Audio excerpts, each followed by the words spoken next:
You are about to enter the Red and Rev Sports Show experience. Get ready for some real sports talk from some real sports fans who were real sports athletes who have sports knowledge.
What up, everybody? What up? Okay, are we ready? Okay, here we go. What up, everybody? Welcome to 378 Red and Real Sports Show. Back at it once again on this pretty nice Saturday morning in Atlanta. Yeah, no rain. But anyway, what we going on this week? I ain't gonna waste y'all time. We got to get it going. Talking about the NBA Conference Finals in full effect, baby. Ryan Clark versus RG3. NFL players in flag football. Juan Soto not giving his all. Detroit sports rising up. David Falk, Mr. Halliburton, Push Tush, Braves Report, all that and much more. Let's get it started. Hope we got a full house tonight. We got a full house with the boys. Real. Red. Coach, so let's do it. Episode 378. Can't wait. What's going on, everybody? Welcome to another episode of the Red and Rev Sports Show featuring Coach Patrick Thomas.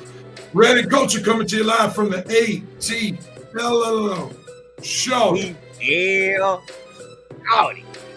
Giving you real sports talk because we are real sportsmen. We're real sports athletes who have what, gentlemen? Real sports knowledge. Sport. So hang out with your boys, Red, Rev, and Coach for episode 378 for the Red and Rev Sports Show. As is our sports custom here on the Red and Rev Sports Show, we turn to our numerologist, Coach Patrick Thomas, to give us something or someone related to those three digits, 3, 7, and 8. What do you have for us, Coach? All right, Coach. Got baby.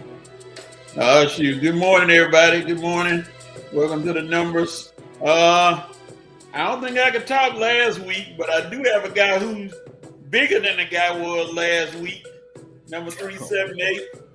He was the number 3 pick in the 1980 draft and is highly considered one of the best, if not the best, offensive lineman in NFL history. Standing at 6'6", 305 pounds, wore number 78. Number 3 in the draft, Anthony Munoz, offensive lineman, Cincinnati Bengals, one of the best in the country, in the world, and a Hall of Famer. Number 3, 7, 8. That's not bad. Yeah. That's not bad. He was in our lifetime. We saw him play. Uh-oh. All right, that's a good one, Coach. I thought you were going to say too bad Boomer and Sison blew those 2 Super Bowls for. Yes. Yeah. That's good stuff. Appreciate that. All right, Coach. Good job. We want to welcome Reverend Nation on today. Hope everybody's doing all right. I think saw a VP sighting. Yes. The VP's in the building, slamming down the gavel, nullify your session. The Reverend Real Sports Show. Reverend Nation rise up like the A1C levels of a diabetic in a candy store. I took offense to that one. Let's go. Here we go. It's already started. Going to be hard for Coach Top Madden 77 from last week. Let's get it, dog. He did a good job. Of course, he wasn't going to be able to top it, but he did an excellent job. So the VP is holding it down for Reverend Nation. We invite anybody else watching, come on in, tune in, let us know that you're chiming in. Feel free to like and share this broadcast. As I tell my church, I would never ask you to do something I'm not willing to do. So let me follow my own instructions. And I'm about to like and share today's broadcast. Who knows, your like or especially your share might lead somebody to be part of Reverend Nation on the Red and Rev Sports Show. With that being said, let's get it started. As MC Hammer once said, with our dope, note, and cope moments for this week. I'm going to start with Red this week. Red, let's see what you're doping on, sir. What you got? Gonna start with me, big dog, on the dopes. Well, what am I doping on? I should be on dope after this now. No, that's a good one this week, y'all. It's a simple one. Dyson Daniels, remember the Atlanta Hawks making the all NBA defensive team, probably our first member. Since I don't know when, because we ain't really know our defense, but this guy came in, led the NBA in steals, pretty much locked down most of his guys on a nightly basis. Dyson Daniels just need a little help, baby, and maybe we can do some things. But Dyson Daniels, dope, all NBA first team defense. Rise. I mean, like, I'll drop my headset. All right, Coach, what are you doping on? I'm doping on the young lady who is right now taking the lead as the prohibitive WNBA MVP, and that is Nafisa Collier, who last night had 33 points, 11 rebounds, in another win for the undefeated Minnesota Lynx. So I'm going to give her the props today because, hey, she's balling right now, and plus she's easy on the eyes. Nafisa Collier. Yoo-hoo, baby! All right, Coach. Now, I'm gonna have to get on you because you get on us about Memorial Day with the Braves. You up here talking about proverbial MVP after 1 week? Come on, Coach. Come on, Coach. Where's the consistency now? You cannot get on us about Memorial Day in baseball, and you gonna start talking about proverbial MVP 1 week into the season? No, sir. See, that's where that easy on the eyes got the best of you, not to be sports consistent. So I had to call you out on that. Oh man, that was a good one, real. Come on now. We almost 2 months into the baseball season. We might get a take out of you today since Memorial Day is Monday. And this dude, we won 1 weekend.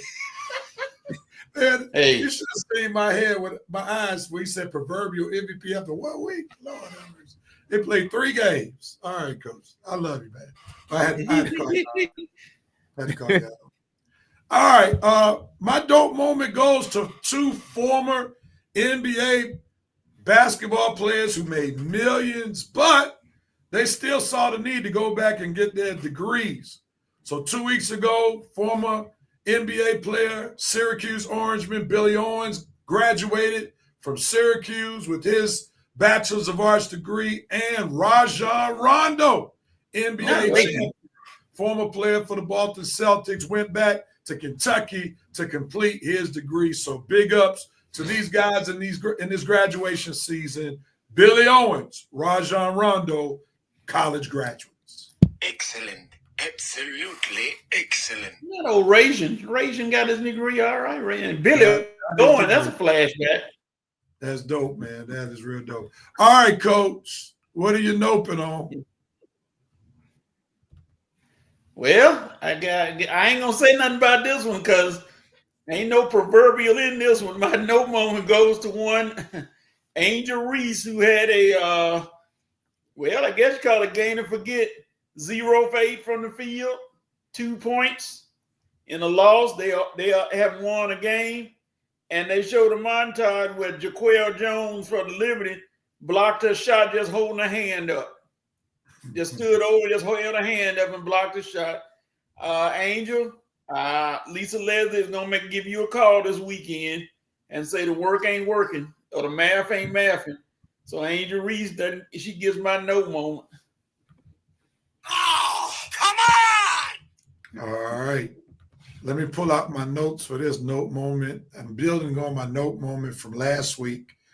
I'm noping on one Razel Iglesias. Oh, God. Oh, God. The Braves. Yeah, real. The Braves in quotes, closer. All right.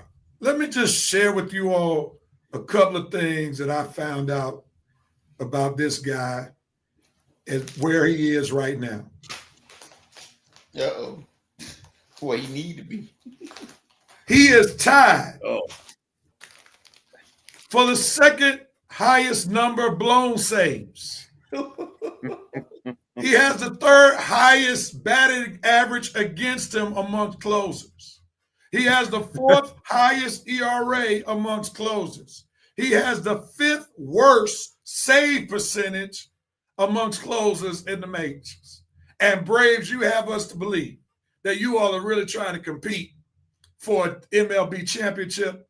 Please, as Morris Chestnut said to Gabrielle Union in the movie The Brothers, try that with a brother with a GED. Stop it. Stop it. And stop it. We need to be on the market for a closer. Using another movie reference, paying homage to the late Joe Clark, as he said in the movie Lean on Me, we need a new closer expeditiously.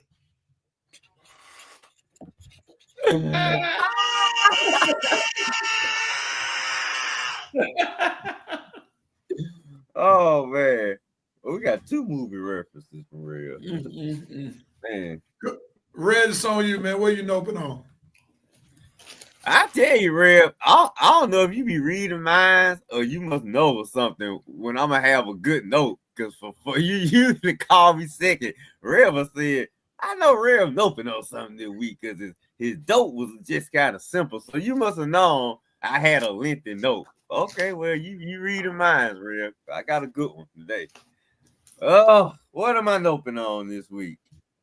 Well, not me, but some of these baseball teams. Y'all need to be noping on some of these teams that are still sucking after they fired their manager, and they still are sucking.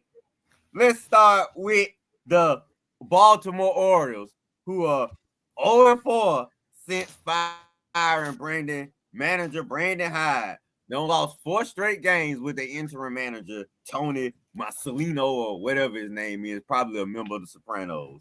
Anyway, let's go to the Pittsburgh Pirates. Fired Derek Shelton after 6 years. Thought that was the answer. Nope. 3-6 since firing Derek Shelton. Manager got kicked out the first 2 games. Thought he was the next Bobby Cox. No, that ain't bringing no hope to the team. Ain't bringing no hype to the team. The Pirates still suck. Get ready to lose Paul Skeens in the next few years. And to the final team. Oh, the Lord. Colorado Rockies. Lord have mercy. Lord, you were 8-42 when you fired your manager. And guess what? You 1-9 since you fired old Bud Black. Oh, yeah. That was the answer, Colorado. 1-9 since firing Bud Black. So the Rockies, the Orioles, the Pirates, a big nope because y'all still sorry even after doing what you thought was going to bring a jolt to the team, firing your manager. Nope. Team still sorry. Hitting still sucks. Pitching still sucks. Team morale still sucks. Nope, nope, nope to the Orioles, Pirates, and Rockies. Done. No! No! No! No! No! All right, there you go. No. Not All right, enough. let me finish up this segment with the Cope moment. I'm coping with the fact that folk are still trying to put Angel Reese and Caitlin Clark on the same level. Let us be clear today going forward. The only way that they're on the same level playing field is they got drafted the same year. After that, that's it. We know they're not the same skin color, and we should know by now. They don't have the same level of play. Angel Reese is a solid player. Caitlin Clark is a superstar caliber player. Angel Reese might sell out a civic center. Caitlin Clark is selling out NBA arenas. Know the difference. That should help calm unnecessary emotions and Black people in particular. You know, the bottom line is Caitlin Clark is that dude, is that woman in this case. She may not be right now the best player in the WNBA, but she sure is the face of the WNBA. And if I were preaching on Sunday, I would say, as I close, Uh-oh. let me say this. As I close. This past week in Atlanta, the Atlanta Dream moved their basketball game against the Fever from a 3,500-seat arena to Phillips Arena, or now State Farm Arena, that now seats 16,000 plus. As I was looking at some tickets to go to the Washington Mystics game against the Indiana Fever, they play their regular games at an arena that seats about 3,000 people. The 2 times the Fever comes to town this year, they were playing at an arena in Baltimore that seats 13,000 people. So get over it, Black folk. I wish Caitlin Clark was Black, but she's not. Get over it. And she ain't getting all this pub because she's white. She's just that good. She has a skill set that no other WNBA player has in this current WNBA. She can shoot like Steph, and she can pass like Magic. Nobody else can do it. That's why she's box office. I'm done. I hope some of you ladies who come on my page going off on me, I hope you were listening, okay? It ain't personal. It's the truth.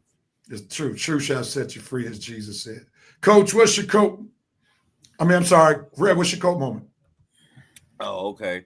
Well, I think I may have mentioned it last week, but I can go ahead and elaborate this week. I am coping on, and hopefully I won't have to cope long, but I am coping on all these Asian Knicks players that the camera just love to throw views on during these Knicks games. I'm sorry, these Knicks players are not aging well. And I mean one in particular, Mr. Larry Johnson. Oh my God. Why does the camera love his old degrading butt? I mean, dude, you used to play grandmama. Looking at you now, man, you look older than grandmama and great grandpa put together, dog. I mean, can you please, camera, stop putting the camera on Larry Johnson? Dude is out of shape, out of look, and just out the date. Okay, I mean, come on, man, stop it, man. I'm tired of looking at these Asian Knicks players all doing the game, getting pumped up. They couldn't do it back in their day. Now you want to jump on the Brunson train wagon? Stop it, okay? Tired of looking at Spreewell fat butt. Tired of looking at all these Asian Knicks players that didn't have enough to win when they were playing, but now you want to give them all this shine and camera love. Man, get out of here. Okay, show me some women in the Knicks crowd. How about some New York ladies for once, man? Show me some celebrities. I want to see all these old Asian Knicks players looking like they need to be at the doggone retirement center. Okay, stop it. It's not eye candy for us. Okay, just stick with the game or show us the ladies. Okay, we don't see no more Asian Knicks players. Okay, but hopefully we probably won't be at Madison Square Garden no more this season, so it might be over with. But anyway, I'm done, y'all. And I hope, man, as long as they keep showing Walt Clyde Frazier with the Pumas on, I'm good. Hey, show Clyde is on. Hey. All right, Coach, give us your coat moment. Well, Red, you can get ready to laugh because I'm going to deviate way from what we used to talk about. My coat moment goes to the sport of professional wrestling. Now, I know professional wrestling gets a lot of jokes and everything, but there's a young lady whose career might be derailed after Monday. Her name is Zoe Stark. She attempted a drop kick off the top rope, and let's just say her leg and whole from the thigh up went away it wasn't supposed to. And it looked brutal. And they had to carry her out of there. And she's in the hospital. I think she had surgery, and they don't know what her career is going to be like. But let's just say that they won't be showing that again on TV in a replay because it was flat out ugly. Whatever happened, she missed. And she's in a hospital right now fighting for her career. So big ups to the young lady, Zoe Stark. She shattered her leg pretty bad, and I don't know if her career might be over or not, but I'm coping with her to get a recovery and try to make a comeback. All right, I don't know what to play after that one, but we pray for her. Rocky music or something. Yeah, we pray for her. We hope the best for her. All right, let's go to the comments. The president says, "Good morning. Just finished serving as a referee for the package handler at Red Job." Hey man, hey, we needed it this week, man. What's going on, Jameson, aka Joe Black? He's doping on Ronald Acuna, homering on his first at bat. Yeah, for sure. The VP doping on Minnesota Lynx, I guess. Lynx 23-2 run to the end of the fourth quarter beat Connecticut Sun 76-70. Nafisa Collier is that chick. The president's doping on Ronald Acuna comes out swinging first pitch, home run. The president's doping also on Gilgis Alexander gets the MVP. Is the seventh consecutive foreign-born player to win. Foreigners catching up.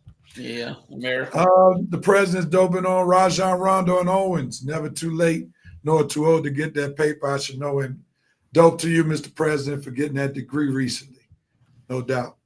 The president is doping on Bricklayer Barbie. She flopped faster than the cinema gold known as Giggly with Jennifer Lopez. That's third movie reference, boy. Y'all on point with these movie references today. The president making up for last week. He wasn't here. He got a lot to say this week. He's coping with Colts owner Jim Irsay dying at the age of 65. I saw his picture. He looked stressed. Topics, y'all. Yeah, that's what that looks like when you battling alcoholism. Yeah, really. Yeah, he battled alcoholism. That's reality. Lord. He had that major disease of alcoholism haunting him, and I heard it was like hereditary because his father was a drunk. So that's unfortunate. So rest in peace, Jim Irsay, and prayers go out to the Indianapolis Colts franchise, and big ups to Peyton Manning. He gave Jim Irsay a major tribute on the NFL show on ESPN the other day. All right, Joe Black says, nope, it seems Ant-Man can only be old stars. Wow. Uh-oh. The president of global, in fact, Angel Reese couldn't sell out the Wheat Street Christian Education.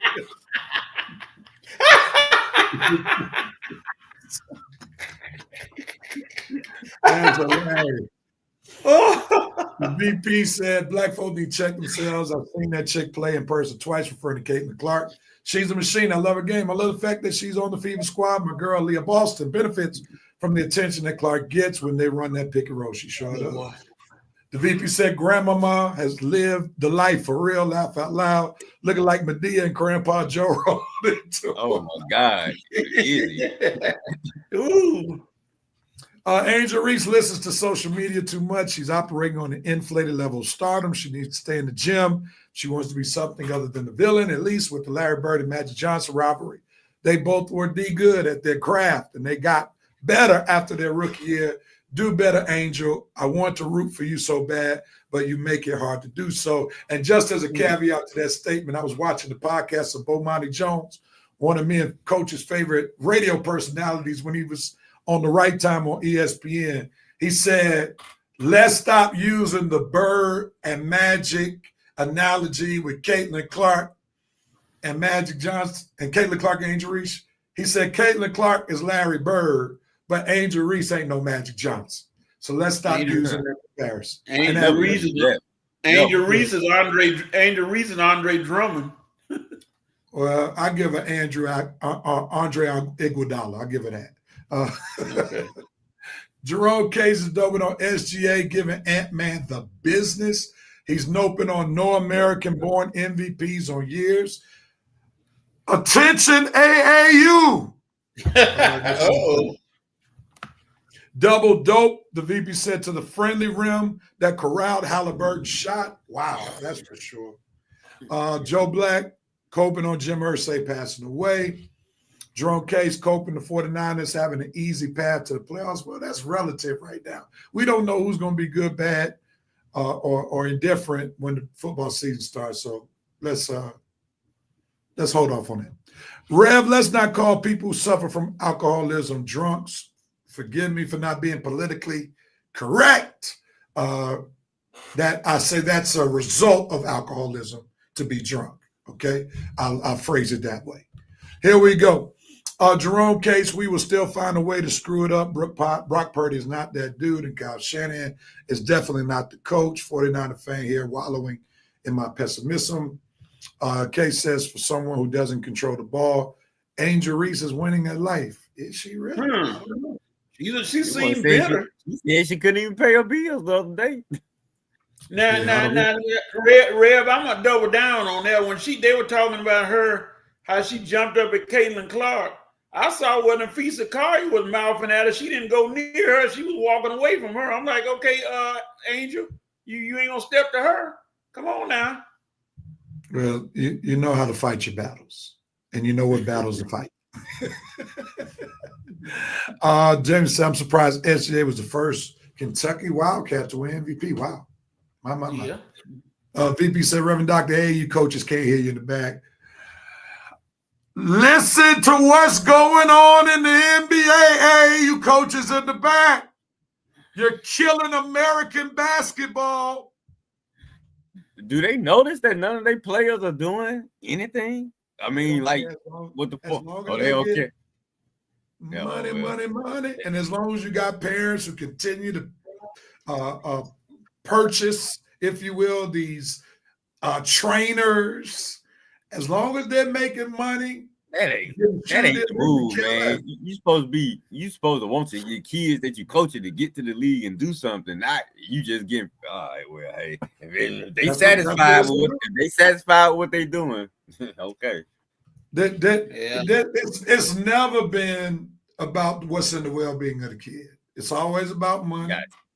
It's always about preying on vulnerable people, particularly in the Black community, single Black mothers who don't know any better. Yeah. So we'll go buy them some shoes so that if they become a star, they'll remember us when they become a star. That's what it is. Right. That's what it is. Bunch of crooks out here, man. Bunch of crooks. Yep. Rev, I have to give you when I can. You got me, and I'm a yield to how you got me today. The VP said that's subjective, Jerome. She's winning at something.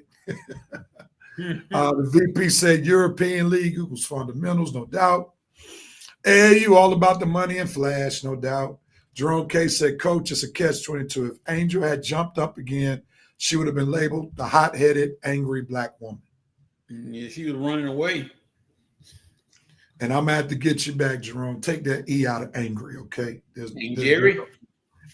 Take that E out of it. All right. The VP said Calipari was the epitome of what was wrong with AAU, promising those majority single moms, I'll get your kid to the league. Now, VP, in his defense, he got almost half of them to the league, though. He did. Remember the guy who just won MVP was one of Calipari's guys.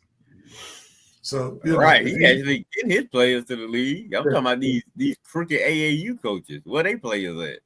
Yeah, Calipari ain't the greatest coach, but if you look at a lot of matter of fact, here's something, and Calipari didn't get everybody to the NBA.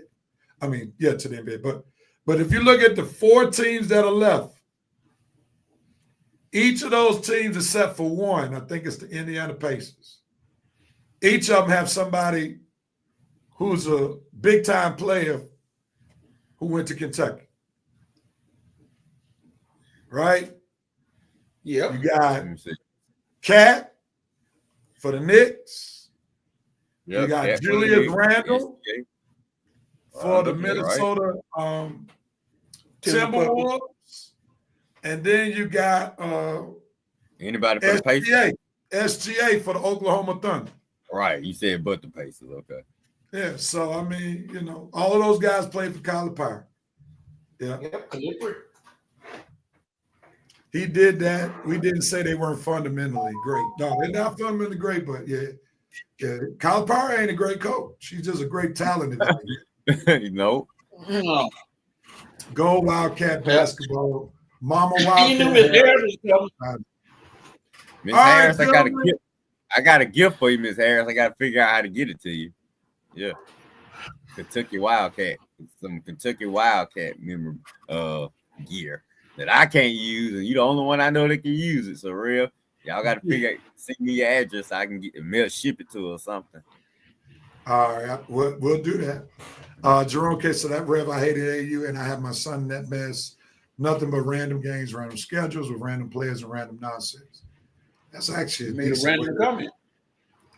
That's actually a decent take on it, having been a former basketball coach. I like that, Jerome. The VP said, Mama Wildcat Harris is sitting somewhere smiling, and there you go. You called it. You called it. All right. Man, this NBA Conference Finals has been surprisingly lopsided. Yeah, thank you. I was trying to find the right word. That's a good word to use. Let's go to the Oklahoma City Thunder real quickly. I didn't see the Timberwolves getting boat race 2 games. I mean, it's just been awful. Ant-Man not living up to the hype. The Thunder they're just showing that they're the better team right now. Here's the question for you. As you give your initial assessment of this series. Do you expect this to turn around and be a series when it goes to Minnesota? What says you, Red? Since you're excited, I know you got much vitriol towards Ant-Man. So, what's your thoughts? I tell you what, man. If they don't show up tonight, this thing is over with. It's probably over with already, but it's really gonna be over with if they don't show up tonight. They man, I can't believe this. And really, I think the same way about both series, both conference finals. My opinion is probably gonna be the same about both conference finals. They don't show if both teams, if the team is down 0-2, don't at least show up for game 3. They don't give some type of effort or fight. It's over with. It is over with. Now it's gonna be a little tougher. Well, no, I'm gonna say it's gonna be. Well, I'll say that for the next. We're gonna talk about it. Now this round, the Minnesota going home, so you might have. Maybe you can get the home crowd behind you, but man, I just don't know how you stop OKC. I mean, I thought we said whoever came out that Denver OKC series was probably gonna come out the West. And it's looking like we knew what we were talking about. Because look at it, man. I mean, and I thought Denver would have been doing the same thing because they were going to get that get back that they got last year because Minnesota put them out. I think they would have been ready to get them this year. And now OKC, they've been kicking butt all year long. They struggled a little bit with Denver. I don't know if it was because they was resting for so long or whatnot. But that series went 7 games, but they prevailed. And now they like, man, please, 7 games with Denver and we survived. We ain't taking no more chances. In Minnesota, you taking the butt whipping that they wanted to give Denver, and now they finna give it to you because they mad they had to go 7 games with Denver because they don't feel like they a 7-game team. They feel like they a 4 or 5 game team. I know it. I can tell it in their heads and their mindsets that, man, we trying to whoop teams up and get on up out of here. And that's what they finna do to you, Minnesota. If the Ant Boy don't bring it in game 3, this series is a wrap. Wrap it up, put a bow on it. 4 games, done. Ant Boy, Cancun. You really need to be going, well, I ain't gonna get personal, but you don't need to be in Cancun. You need to be doing something else. But anyway, you're going to have all the time in the world to make some better decisions, Ant Boy, because your vacation is about to start in, let's see, when is game 4? In a couple of days, big dog. So you get your plans ready.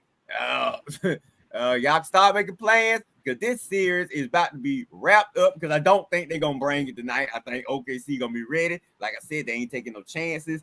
OKC is about to win the West. MVP, SGA, Ant Boy, this is what happened when you do what you did. It made me so mad early this season. And this is what you deserve. This is what you about to get. And good night, T-Wolves. Thank you, OKC, for doing what I needed you to do. Thanks. I'll be ready to talk about the next series when y'all bring them up. Red, Mama Wildcat Harris said, thank you, Red. Just the thought means so much. You welcome, Miss Harris. Anything for you. Yeah, Jerome, case random or nonsense AAU's all around bad, sad. All right, to the series, Jackson Williams done for Minnesota, New York. Jackson! That's going to be interesting. We'll talk about that in just a second. What Jackson said. Ask Ant-Man how that humble, how pie tastes if the Wolves falter in game 3. Prep those Littman brooms for the sweep. Jerome KC, if Ant-Man had embraced being the face of the NBA and not going off on his political mentality, he get to the free throw line a little bit more. VP said Cleveland Cavaliers just entered the chat, still trying to figure out what happened. VP said, man needs to spend his offseason maintaining on decisions that he's made, marinating, on decisions that he's made. Take care of your kids, get your mind right, check your inner circle if you're capable. Perspective. Jackson Williams said, OKC is just a spirit team collectively. It's just not about personal feeling towards the individuals. Just some fact. They won 68 games, and there's a reason why. Coach, your thoughts on this series? Oklahoma City winning. Glad to have you back, Jackson. I mean, everybody missing. Well, they're not missing it, but they just not really talking about it. And to quote somebody, Rudy Gobert is the biggest example of nothing since the invention of the zero. I'm telling you, I mean, my goodness. How can you be that bad and that big? How can you not have any kind of impact on the game at your size, sir? That's pathetic. It's hard to watch Rudy Gobert and try to say that's an NBA player. He's out there just running around, jumping, can't jump, and it's terrible. And he's not helping that post play. Chet Holmgren is killing him. Isaiah Hartenstein is killing him. Kendrick Perkins even killing him. And he don't even play for Oklahoma City anymore. Everybody beating him in the post. It's terrible. Nas Reed hadn't found his side yet. I feel bad for him because he's a good dude. And he's going to be a free agent this year. So he got to find his spot. It's just several things going on with those guys that it's hard to fathom. And the thing people, everybody knows by now, and just in case you were living under a rock, Oklahoma City is the true walking definition of team basketball. There's no other team in the country, in the NBA, that is more of a team than Oklahoma City. Those guys have no animosity, jealousy, anything. Whoever scored the most points, long as they win, they're all right. So, hey. Ant-Man, I know you trying. You had 31 the other night, 31.9 rebounds, 8 assists. But, sir, unfortunately for you, this is a team game, and the teams will always win. And I take it back to high school. A fundamental team will always be the group of athletes every time you look up. The athletes may jump high, do everything higher than the team, but the team knows how to play together, and that's what Oklahoma City, unfortunately, is doing to Minnesota. Great take, Coach. Great take. Let's see. The VP said, Jerome Case, if he can humble himself enough to do that for an Ant-Man, I'm the one that don't give advice unless folks come to me with it. We're all rooting for the kid. I root for just about everything black. Ant-Man just needs a session or a season of maturing. It needs to happen quickly. Jack said it's been a welcome party in the glass for OKC, for sure. Jerome K said the Timberwolves are missing a leader and feel respected. A real respected veteran in the locker room. Well, they have a real respected veteran in the locker room. Mike Conley's very well respected. He may not be as verbal as somebody may want him to be, but he's definitely well respected. I think, your first part, a leader, somebody that could possibly help Ant-Man, but that's going to be difficult because the monster's already been created and Ant-Man has already gotten the publicity, so it's going to be real tough for somebody to come into that locker room that's already his. And to Ant-Man's credit, now we can question his character, and here's one of the things I have to do as a pastor, put on my sociological hat. The reality is Ant-Man was not blessed with a father figure. Plus, if you go back to when he was drafted, he's even had to try to live his adult life without his mother and grandmother, because when he got drafted, both his mother and grandmother were pictures on the side of him. They weren't in person. So, I know I question his character. I question his tactics.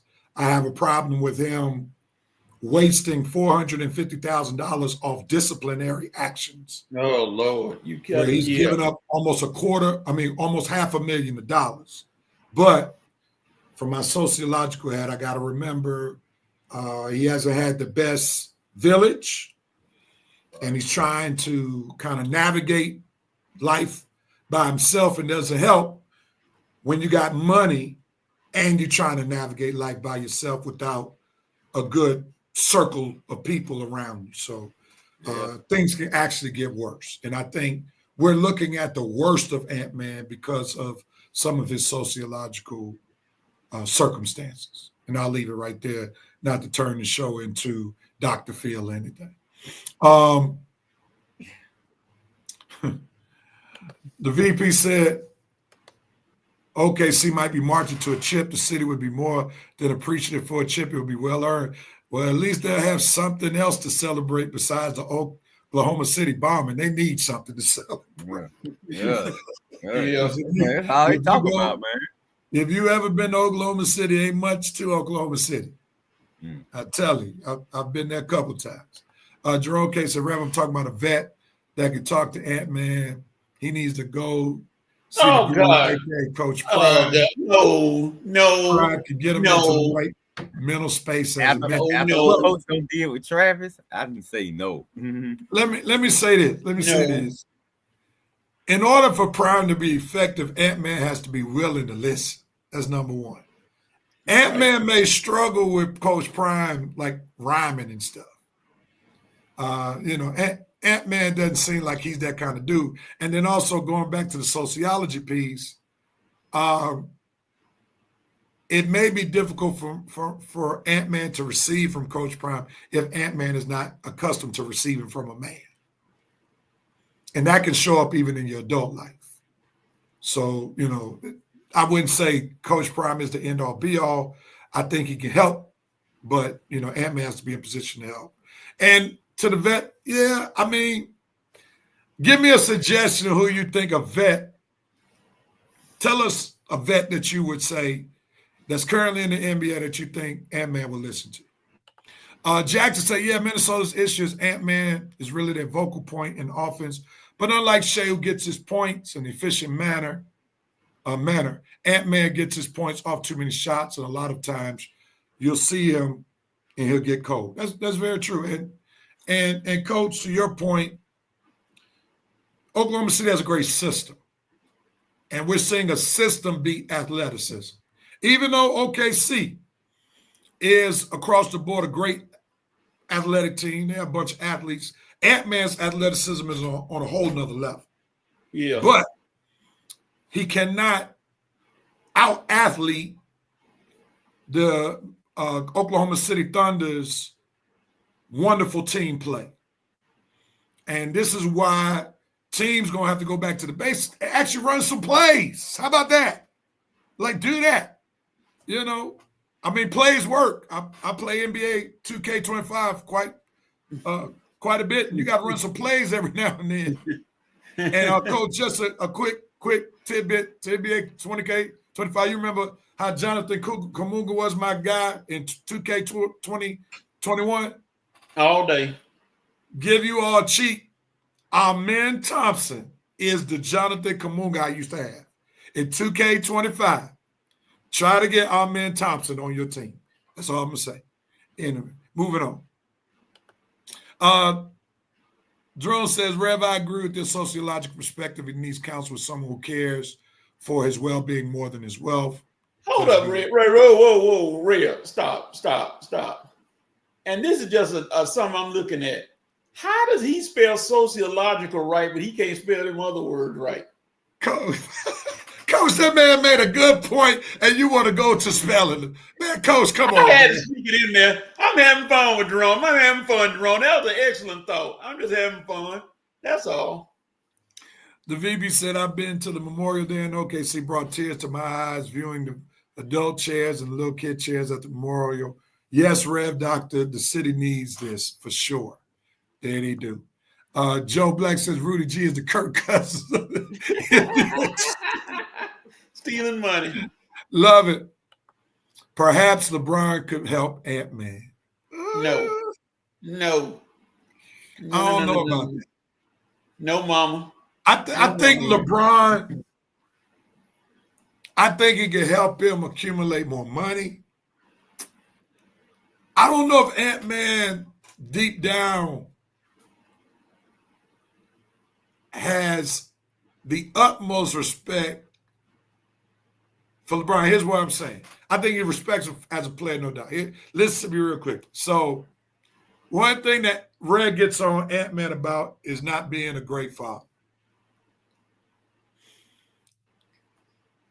Ant-Man, in his mind, this is what I believe, he may look at LeBron like, bro, you're doing too much as a father.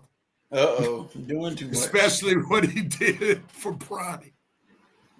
Right? So, I don't know how well Man, if you don't get your little soft bringing your kid in the league, just get out of my face, man. Don't come telling me how to be a dad when you babying your son like this. You think I'm gonna be baby my kids like you? Papa. I'm trying to teach them the hard way of life. I'm like, that might not work. That might backfire. Yeah, you saw where I was going with that one. You saw where I was going. Exactly.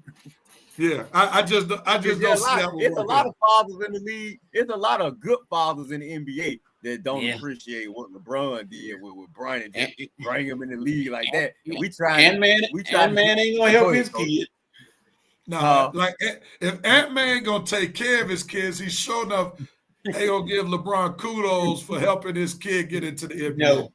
That so Ant-Man is wired differently. So it'll have to be someone else. It'll have to be somebody who knows street talk. Man, I wanted Randall could do it, but Randall, he might have a different background. I know he probably listened to Randall, but I'm not sure what what kind of background does Julius Randall come from? I know he respects him. He ain't gonna listen to Randall because he's spending too much time helping Randall become the player. Yeah, you're right. That Randall's become. He couldn't listen to Durant, even though he admires Durant. The problem with Durant is Durant is just not mentally strong. He's too emotionally fragile. Right. And Ant-Man is very headstrong. So someone who's emotionally and mentally fragile is not going to get through to somebody who is very headstrong. That just ain't going to happen. It's going to have to be somebody that's confident in their own body. Yeah. But what about the commercial?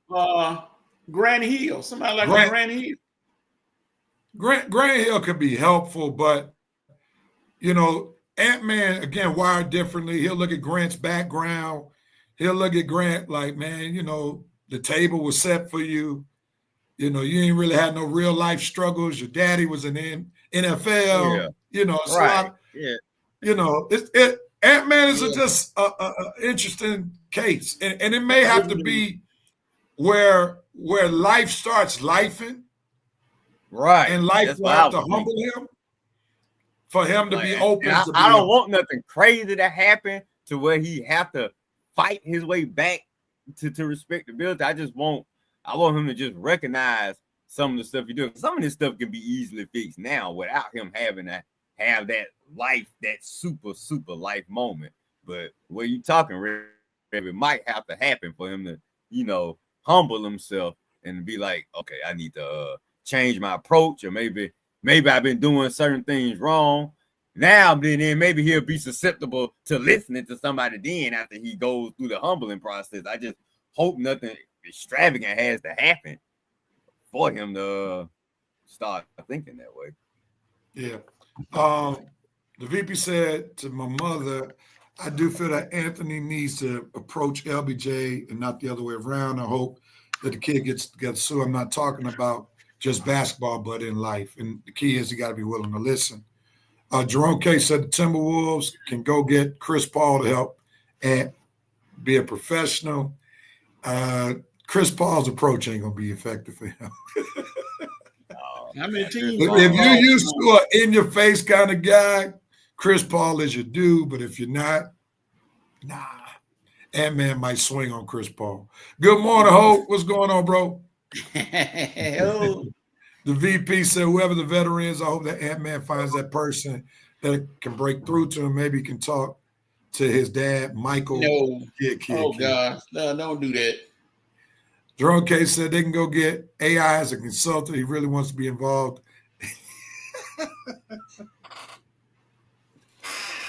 Allen Iverson. Good luck with that. AI could have had a longer career if he was that dude that was going to be a mentor. If he had listened to John Thompson. Yeah, AI has done his work. He has become, and he is a cultural icon. He was a trendsetter with the braids, the tattoos. That's AI's claim to fame. I don't think I want to be coached by AI when it comes to life. I don't know. I don't know if that's the answer. Unless AI could tell him some of his, mess ups, that might help. But I don't think I would have AI on speed dial my life.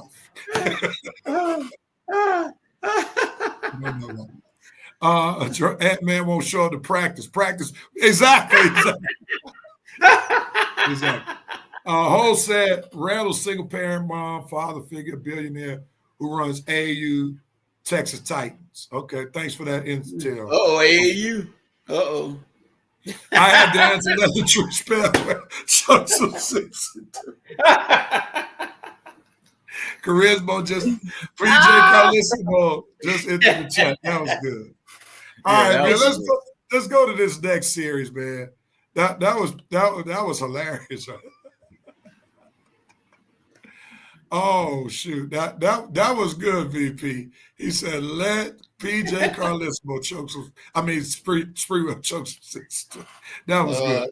Now, I guess this is a classic example biblically that has translated into basketball. You reap what you sow, and the Knicks sold victories based on blown leads. Now they reap victories rather. Off blown victories. Now they're sowing victories off of blown leads when they had that epic collapse on Wednesday night. I mean, that was so detrimental on so many levels. It deflated the city of New York. It gave the Indiana Pacers the leg up that they needed, where they are already a very competitive team, and they definitely didn't need the Knicks to assist them to help them with this series. So now the Knicks find themselves down 2-0 after losing 2 home games. Coach, I'm going to start with you. Do the Knicks have a chance in this series? Well, Real, I'm going to use your go biblical with you. The Knicks are like David going against Goliath, and they run out of rocks. Woo! They hitting them with good rocks now, because they in every game. Ain't nothing, I mean, you can't knock the Knicks. They're playing ball. But then late in the game, you reach down and you got pebbles instead of rocks, and you hitting them with pebbles, and it's not working.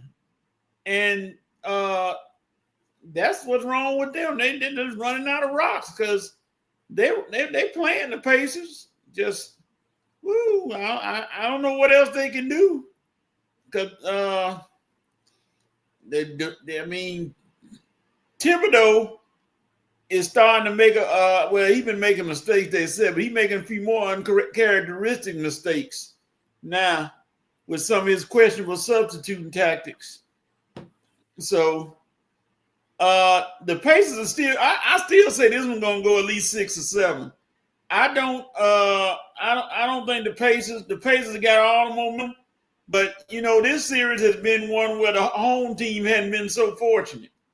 So the Knicks can start tonight by beating the Pacers in Indiana, and they can just pull it up. But better go to the quarry, find some rocks, David, because Knicks not. I mean, Pascal Siakam 39 points. You got to be kidding me.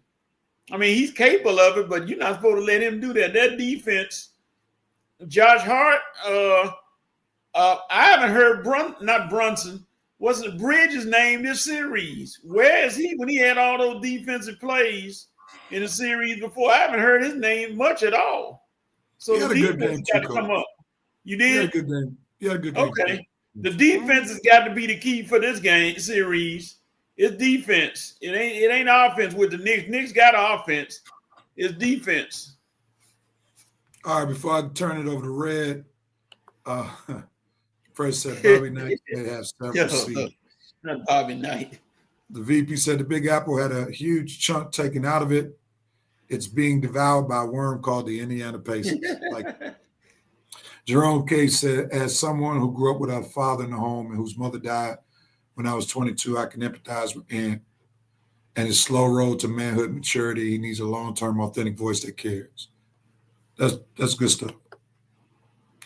Coach with the hot takes, the Philistines have entered the chat. There he VP knows goes. his Bible, that's for sure.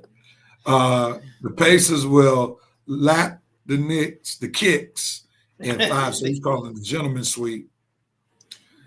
VP said, Jerome Case, that's why we're all rooting for him. We want what's best for those of far, especially those in our community. Everybody not rooting for him. Red not rooting for him. Coach, man, stop it. We try to move on, man. You know All right. Red. Red, we moving on from Ant-Man. Oh, I'm moving on. I'm not paying Kate no mind, man. Do the Knicks? Hold on, let me get this one before I have you give your take, Red. This series has been simple as Pacers play more people, rely on Brunson too much. Pacers can win with Halliburton scoring under 20. Knicks can't afford Brunson to do the same. That's a good assessment. Red, with that assessment that Ho just gave, do the Knicks have a shot? Do they have a chance? Oh, for real? No, I'm sorry. They don't have a chance. This series, like I said the last time we were talking about conference finals, like I said last segment, this series is over. The only difference is Pacers are going home up 2-0, which is going to be also lovely for them.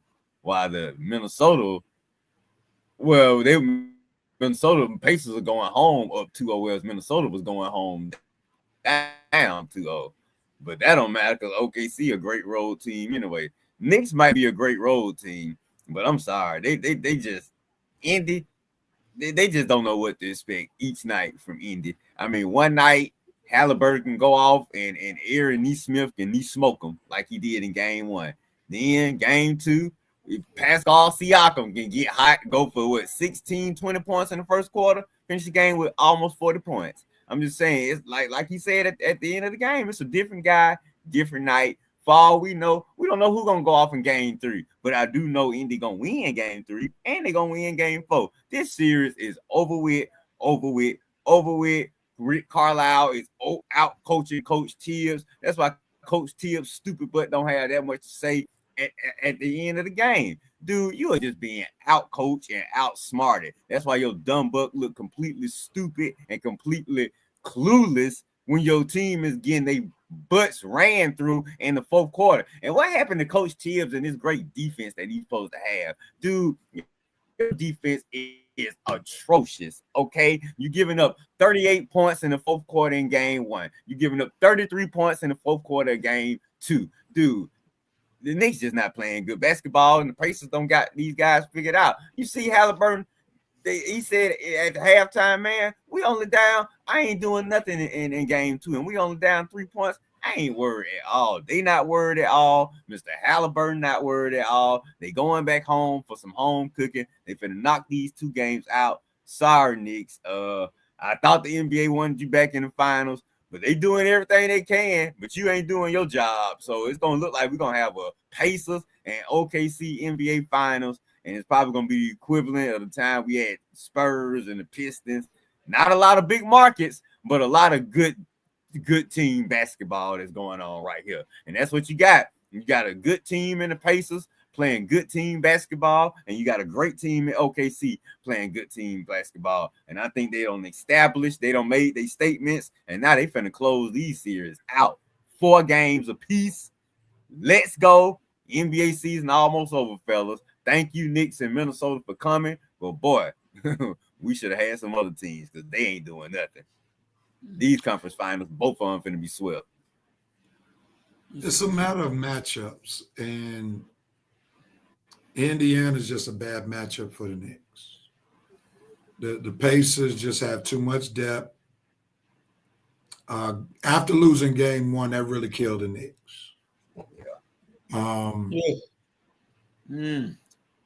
Coach Tibbs has definitely gotten out coached. I will say this, Red, to your where's the defense statement towards Tibbs.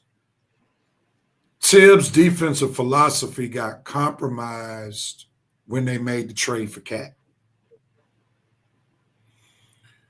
they know, like somebody in the Knicks organization had to say, Tibbs, we know you're defensive minded, but in order for us to really compete, we got to have someone who can score. And they got Cat. Unfortunately, it's hard to develop a great defensive scheme, especially if you're playing man to man, in a league where they don't fight through picks anymore. When you got Jalen Brunson, a defensive liability, and Cat, a defensive liability. So it would take Jesus Christ himself Oh Lord. to have to develop a great defensive scheme to keep Cat and Brunson from being exposed. If you look at like what Indiana does, they were attacking Jalen Brunson both games down the stretch. Oh yeah. Then if you look at what Tibbs did, he went back to get defense than offense by playing Robinson more than Cat, and that backfired. So he's glued to defense, but he realizes, like, I got to have some offense, and having Jalen Brunson and Cat on the floor at the same time, that's just not a great recipe for a speedy team like the Indiana Pacers. That's just it. And Holmes said it straight. Like, Brunson worked so hard just to score. Yeah. The Pacers move the ball. They play 11-12 deep. And I mean, Brunson, the shot that he took to try to tie the game yesterday, that's what coaches would call a tired shot. Yeah. He was hoping that shot would go in. He didn't feel like trying to drive. He didn't feel like trying to create. He was like, I finally got some open space. I'm tired of folk banging me. I'm going to jack this thing up. And it was a bad shot because that's not his game. He's not a deep three-point shooter, but that was what we call a tired shot. And you could just see him sucking for air because, Carlisle, to his credit, he's like, let me just keep throwing them bodies out there, and eventually they're going to wear down, and that's what's going to happen. That's my point. Carlisle not going to let up off of that. Definitely not when they go home. And if that's how you're going to play down the strip, Brunson, I'm just going to come down the court and just throw something up. Well, if that means the Pacers are already in your head, buddy. I mean, they already playing mind games with you guys in 2 games, and now you finna go to their house on their turf with their fans going crazy. Man, if all it take is one good run for that indie crowd to start going crazy. And Rev, the Knicks, I don't think the Pacers are the Celtics. If the Pacers go up by 20 or 30 on the Knicks, you ain't coming back. Not in that crowd. No, it's a wrap. So Brunson, you got to have a little bit tougher mindset than that, man. You're supposed to be the leader of the Knicks. Yeah, no doubt about it. No doubt about it. Joe Black said, has anyone checked on Stephen A? Yes, sir. Yeah, I saw a clip yesterday. Yeah. He's not well at it. He's not okay. No. VP said Adam Silver needs to pick up the bat phone in these conference finals quickly and capitalize on the finals. He wants those to extend as long as he can. Right. That's what I'm saying. I'm afraid he may pick up the bat phone and extend the finals. Extend the finals, help the Knicks win game 3. Yeah. He wants that money to keep coming in. Yeah. And then also the boy have a chance. He want to stretch it out for TNT too. Because after this series is over for TNT. That's it. Said Brunson looks frustrated, like he wants to swing on his teammates. I wouldn't say he wants to swing on his teammates. He realized he got to work. He got to work, man, and they're wearing him out. I bet he wish he had to show a little more emotion to that reporter who was interviewing him after they beat the Celtics. Like, come on, Brunson, give me some emotion. Because now you ain't going to have it. It's going to be your last time to celebrate, Brunson. You probably should have gave, I don't forgot her name, but you probably should have gave her a smile or something. Because you're going to be really mad after game 4. Yeah. VP says psychologically those kicks are spent. They can't wait till the series is over. It's all mental. And the Cornfield boys are winning. James Black said, I'm sure this is not the finals. This is the one they gonna get.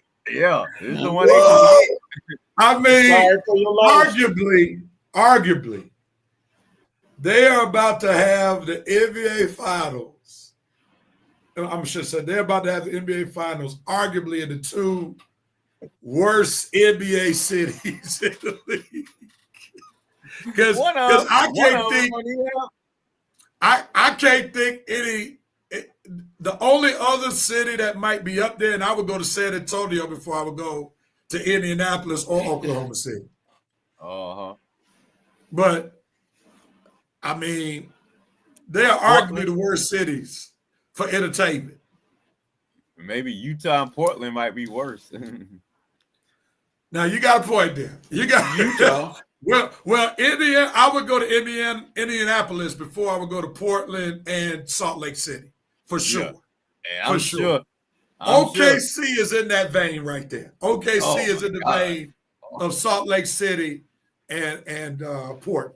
Wait, I've been to Portland as a kid. I would probably go to OKC over Portland. Only thing I remember about Portland was they had an Indian reservation that went to. Oh God! Salt Lake City is pretty nice though. In the daytime. Are you talking about aesthetically nice or got a lot of nice things to do?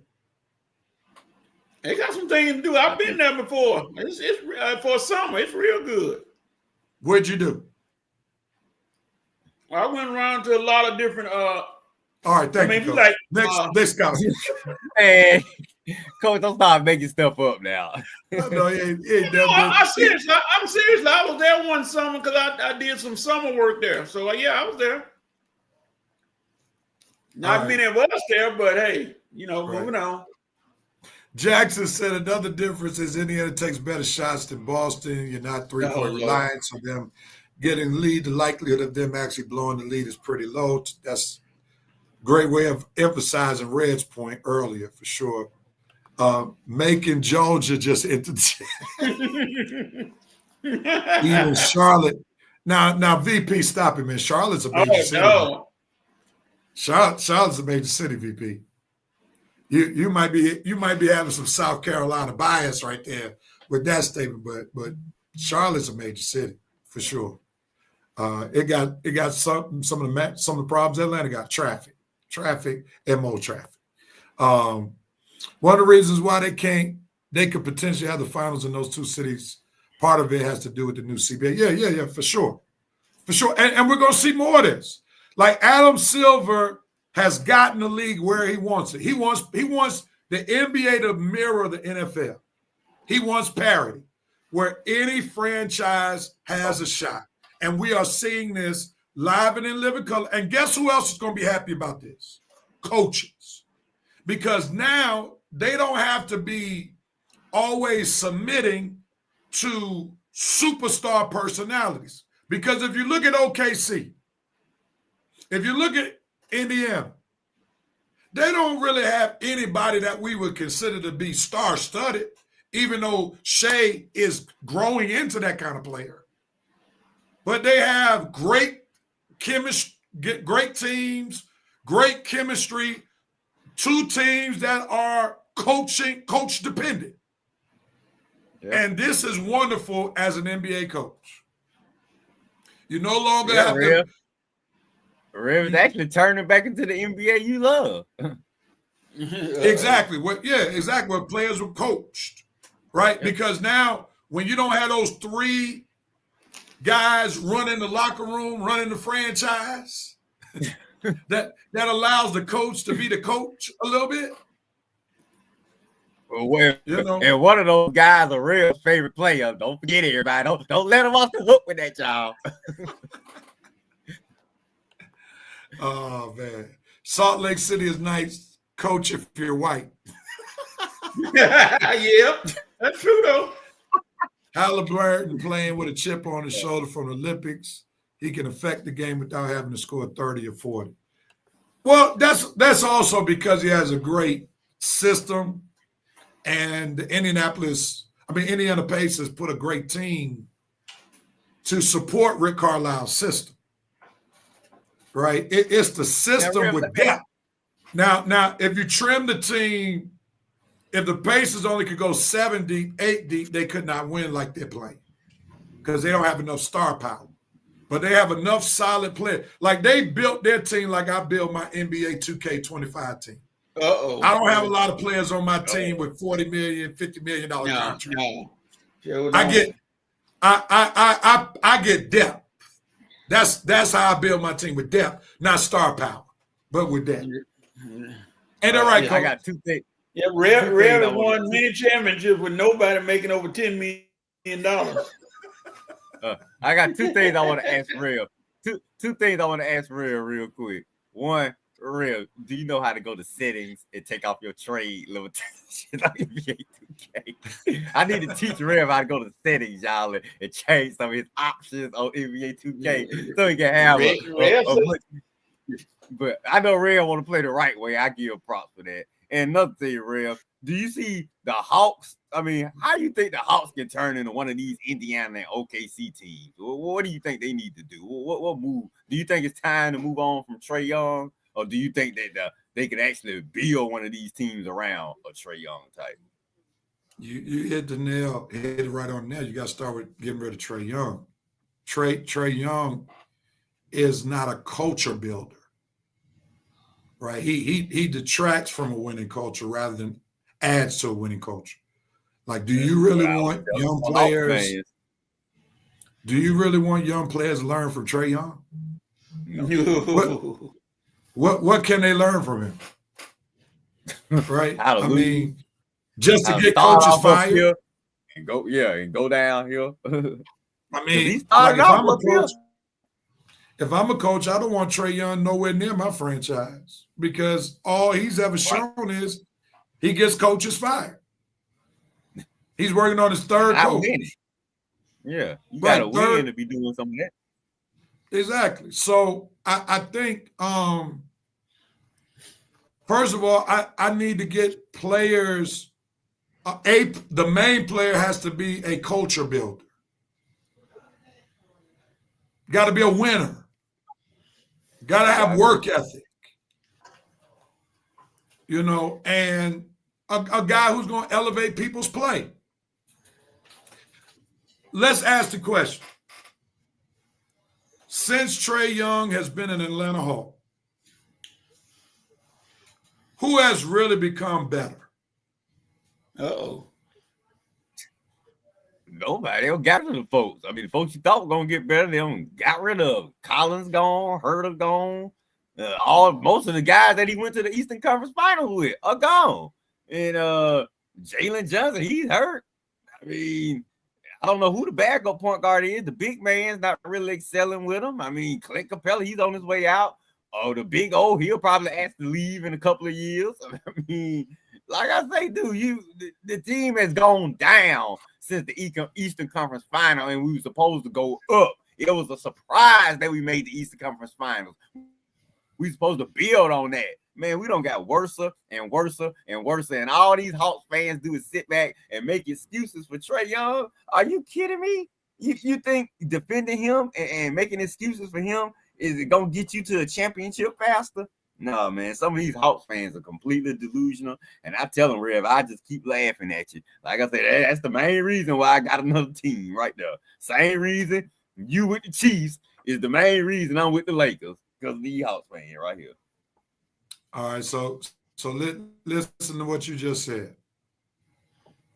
Now let's go to the teams that are left in the NBA Finals. Has Ant-Man elevated the play of some of his teammates? Yep. Yes. Some of them. Has Halliburton elevated the play of some of his teammates? Pretty much all of them. Yeah. Has Brunson elevated the play of his teammates? Yep. Yes, and whoever you about to say next, has SGA elevated the play of his teammates? Yes, absolutely. You're right. That's what I'm with you. That's why I'm saying. Why the Hawks fan? What is Trae Young doing? That's why the beginning part of helping the Hawks become whatever they need to become is getting rid of Trae Young. He's not a winner. He's not the winner. Ho said they talked about this Wednesday. If Ferry was the GM, Trey would have been in Dallas. That would have been a good start. Oh yeah, Daddy Ferry. Yeah, good start. He said it. He right. He said it. The VP said first thing the Hawks need to do is to buy gallons of chia pet seed for Trey's head. He's worn out his welcome. That's funny. Timothy Sago said the Hawks need to get a dedicated owner who invests in them. Okay. Well, Russell said he was going to, but we don't know. I don't know where to put Tony Russell as far as NBA owners right now. I think he's still a mystery, Rev. I don't know if you got a better take on him. Well, he hadn't had the franchise long enough to really have an assessment yet. We got to give him a few more years. Trae Young is like the Black Widow of the NBA. Coaches cringe when they see him on the roster. He hasn't evolved like Pokemon. Bro is selfish, will never win anything, needs to accept his Robin role because he's no Batman. Maybe Bateman, but not Batman. Not Batman. I love that commercial too. That Bateman. Not Bateman. That's good. All right, gentlemen, we're going to push the pause button right here at halftime, and then we'll come back on the other side with some baseball talk. We got some Ryan Clark, RG3 talk. That should be good. And we'll talk a little football. All right, so let's do it. We'll be right back for the second half of episode 378 of the Red and Rev Sports Show. Here we go. Touch that dial. Coming right back. Coach, what do you mean go off completely?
We're back for the second half of the Red and Red Sports Show. Coach will join us in just a second. Coach, I read there was a message for you, brother. Oh. You ready? Yeah, all right. Red Rose, turn off your mic when you go to the bathroom. They heard you sneezing, man. They heard you sneezing. Yeah, I was actually sneezing, bitch. I don't know what you thought I was doing in the restroom, but I was just blowing my nose, big dog. Sorry. All right, Red, we're going to cue you up. Coach will join us in a second. Get ready for this Braves report. I'm ready, unfortunately. All right, here we go, man. Braves report coming your way. 5, 4, 3, 2, and 1.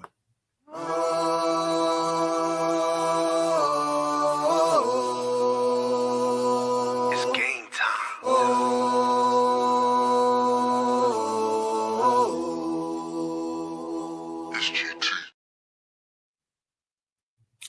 if you think I'm waving my hand, chop it off for this week of Braves baseball, Braves, you got another thing coming. This was one of the worst weeks ever. I'll tell you what I'm finna do. I'm finna turn the other way and chop. Because that's where you going. You see back where I'm pointing? That's where you are going. Away, far away from the playoffs. I mean, you keep playing like this, man. I mean, this was one of the worst weeks ever. Here we go again. It's up and down season, up and down, roller coaster seesaw. Well, we were down this week because I swear we were 0-3. We didn't win a game this week. 3 straight losses. One of the games were rained out. Thankfully, probably would have lost that one. Probably would have been at 0-4 this week. And I really would have been ticked off. But God, I mean, if it ain't the bats, it's the pitching. Here we go. Everybody pumping up A.J. Smith-Sawyer, thinking, woo, he's finally figured it out, turning around. No. 7 earned runs the other day. Are you kidding me? 7 earned runs. What in the world are we going to do with that, A.J. Smith-Sawyer? Nothing. Anyway, let me get to my notes so I can stay a little on track here. Strider returned, didn't give us anything. Got roughed up early and out of the game for you know it. Real, I'm trying to figure out what we gonna say about this Spencer Strider season. He come back, give up a few runs first time, then his hamstring go out. Come back this time, give up some runs, and hopefully he can figure it out and stay healthy. I hope he don't get hurt again. Then we're just gonna be going through the same thing again. But anyway, well, positive thing, Ron Acuna returned, got a home run, like Coach said right off the bat. That's probably the best thing that happened this week. Your boy Ron Acuna returned and hit a home run off the first pitch. And I think Coach he threw a guy out trying to run for second base. Good job, Ron. He's glad to have our ace, our buddy back. But, man, it seems like we needed it because of the Joe TK team, but it didn't last because, like I say, didn't help the other bats out. Seemed like he was the only bat alive last night. You still got Ozzy on a 9-game hit streak, but not really doing too much. Matt Olson, his hit streak ended at 5, and you go 0-4 last night in the game we really need. Like I say, they'll do it in games you think that the bats are figuring it out. And in a game with Chris Sale and we really need some offense, all the bats will just go to sleep. Eli White, I have absolutely no idea what you're doing like on the bases.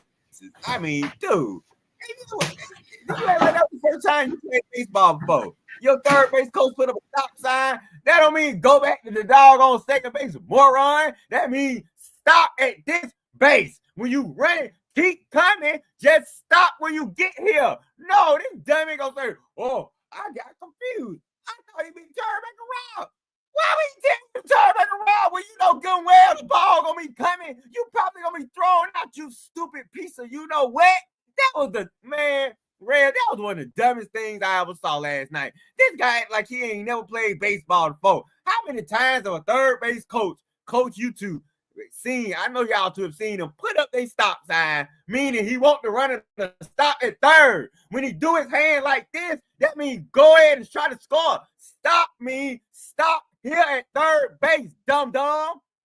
God, I mean, I tell you, it's stuff like that that's just killing this season for us, man. These mental mistakes, these uncostly errors. I mean, man, you see Prez, why I was so hot. We started out the season 0-7. Yeah, you got on me last week, Prez. Now I'm getting on you. That's why I was so mad we started out the season 0-7 looking the way we did. Because I still see some of those same things in the team right now. So, like I say, man, this going to be a long season. I'm kind of interested to see what Coach got to say. But this Braves right here, this Braves team, man, like Ray mentioned earlier, it's probably just not built right. We don't let a lot of players go over the years that it seemed like we could use right now. And it's every year we got to go to the trading deadline. We got to always make a few moves here and there just to get right. Well, why can't we get right before the season starts like some of these other teams? God, man, just again, Braves just stressing me out talking about them this season. Really, y'all, stressing me out. I be having a good show until it's time to talk about the Braves, and then I just get completely stressed out. So I'm done for now. And the Braves, if y'all don't figure it out, you're going to be done too. And I'm going to be done with the Braves report early. Coach, Rev, I'll let y'all talk about this because Braves just stressing me out right now. All right. VP said this is a time of the year when coach says we need to be honest with who the team really is. The VP said even little leaguers know that the third base coach is either going to send you or hold you up. Stop signing away with huge difference. Baseball IQ is lacking with some of these players. I see why coaches put their faces in their hands. He also says positive no red road. You're not going to finish with the pennant. Just make the playoffs, and you'll have a chance to just don't finish first. All right, Coach. It's Memorial Day weekend, so it's time to talk. Your thoughts? Yes, sir.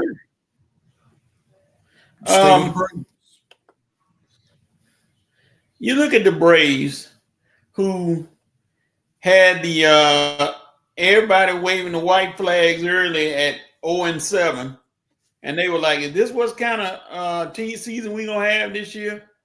Since then, what are they? 19-12, 20-10, something like that. Whatever. They righted the ship, not all the way, but now you have help on the horizon with Strider and Acuna, your two main hitters. They're not gonna come out and go to work. And even though Acuna did last night, God bless him, he came out and showed why it seemed like he never left. But they got some positive notes. Baldwin is going to tell Sean Murphy, we may have to talk to you about releasing you. I don't know if they are because they need a backup, but Baldwin is hidden, so I give him credit. Michael Harris, defense only right now. He's going to get his offense right, but his defense is stellar. I mean, the Braves, they're in third place right now. They only 7 games out with 100 so to go. So it's not. It's a positive sign. They turned this thing around from where they started. They had San Diego. As we've all noted, we don't have a closer. As Rev has pointed out, we don't have a closer. They're gonna have to make a sign. Go get Kenley Jansen or John Smoltz or somebody to come back and close games for us because Iglesias seemed to want to be the league leader in wins. I don't know. He has his priorities confused. But I can see the Braves getting on a run. And for some odd reason, and I don't know what it is, the Braves have trouble with Washington. Washington is not as bad as people think, but the Braves seem to have a lot of problems with Washington every time they play them. And they're all young guys, but I think the Braves are going to be good. They just need a reliever. They're hidden. I think they're going to be in good shape. It'll be different if the Braves were in last place like Colorado.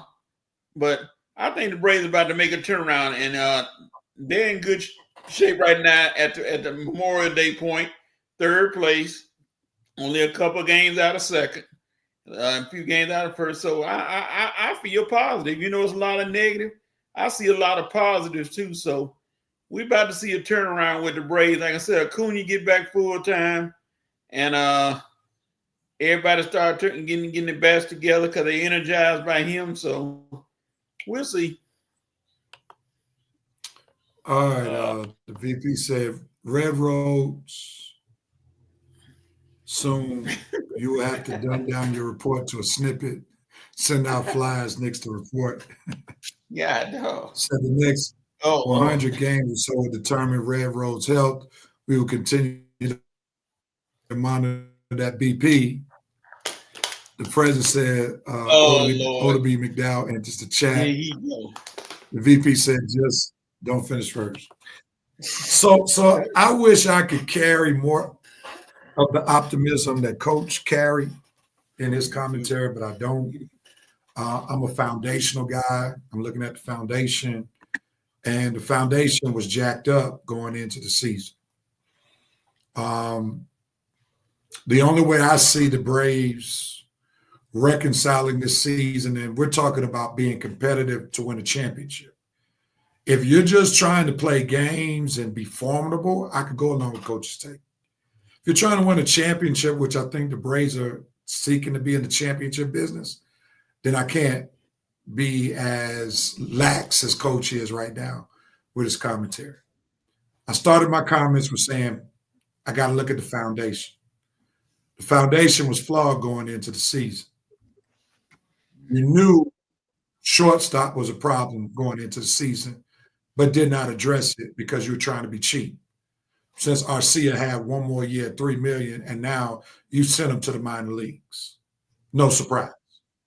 You tried to be cheap, keeping Kelnick, right? You knew Acuna was going to be out for a period of time starting the season. They did try to address it with Profar, but he couldn't stay away from performing enhancing drugs, and that was a major setback. So that right there hurt your foundation as well. And then you're relying on Kelnick to produce when you already know his production is suspect at best when you saw it last year. So it would have been smart to get somebody either who is reliable at shortstop to start the season rather than trying to thrift your way to victories when it comes to what they've done with Arcia and Nick Allen. Like, Nick Allen shouldn't even be starting for Gwinnett. Let's stop it. I mean, come on, man. Let's stop it. All right. Like, so with that being, I mean, like, come on, man. I mean, it's almost like when you play in street ball and certain people come up the bat, you be like, all right, automatic out. Automatic out. You know, I mean, come on, man. It's crazy. But the Braves are going to have to make some trades. And then you pitched it, you put together this thrifty bullpen together. Oh, I mean, God. You know, you got all these guys that were retreads from other programs or other teams, and you said, whoa, we might work magic with them if they come to our team. Come on, man, stop it. Stop it. I mean, the bullpen is not better than last year. No. You still got the same closer who gets closed on rather than closing the other people, closing the team. I mean, there's not a lot to be optimistic about with the Braves if you're talking about a championship. If you're talking about being competitive, yes. If you're talking about being a champion, no. That team, when you put them up against the Dodgers, when you put them up against the Yankees, when you put them up against the Padres, they don't stand a chance. So this is why, again, I can't be as optimistic as Coach, because I'm saying this is supposed to be a team that's playing for a championship. Right. When I see that they are 1 and like 10 and 11 against the Dodgers and the Padres, I can't take them serious. And that's even with Acuna coming back, because the pitching doesn't match up. We up here, we might as well bring Bryce Elder back up. Rev, I Rev, was thinking that the other day. I said, I can't believe I'm thinking this. We might need Bryce Elder back because, man, you talking about oh my! You talking about a thrift? You talking about a thrift bullpen rotation? This starting rotation starting to look thrift, man. It started like we just got these boys at Walmart. Yeah. I mean, you lose. $50. Right. I mean, and you lose your arguably your ace to the Yankees. Right. And your solution is we got all these cheap arms in AAA. Let's bring ridiculous, man. What are we doing? Hey, man, I'm getting tired of AA's thought process.